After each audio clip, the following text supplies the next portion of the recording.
আমি x-ray room থেকে বলতেছি ছাত্রলীগের সাহস হয় কিভাবে সাধারণ শিক্ষার্থীদের গায়ে হাত তোলার? ওরা কি ছাত্র না? ওরা কি আমাদের ভাই না? নাকি আমরা কেউ না? আমরা কি রাজাকার সবাই?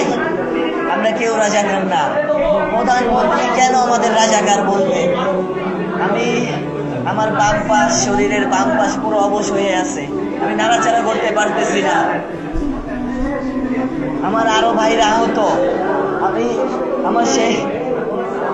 আমার পাশের প্রতিষ্ঠান শেখ বুরহানুদ্দিন দুঃখিত বদরুন্নেসা কলেজের এক আপু সেন্সলেস হয়ে গেছে। সে সমন্বয় বৈষম্য বিরোধী আন্দোলনের সমন্বয়, সে সেন্সলেস হয়ে গেছে। আরো শতাধিক আমার ভাই ও বোনের আহত হয়ে গেছে। এরা কেন আহত হলো? প্রশাসন কেন নীরব? প্রশাসন কেন ছাত্রলীগের সাথে একত্রিত হয়ে আমাদের উপর ন্যাক্কারজনক হামলা করলো? আমরা কি কোনো অযৌক্তিক দাবিতে নেমেছিলাম? আমাদের যৌক্তিক দাবি 5% কোটা বহাল করে অবিলম্বে সংসদে আইন পাস করতে হবে। যতক্ষণ না সংসদ থেকে আইন পাস হয়ে কোটা সংস্কার হচ্ছে ততক্ষণ পর্যন্ত আমরা রাজপথ ছাড়ছি না।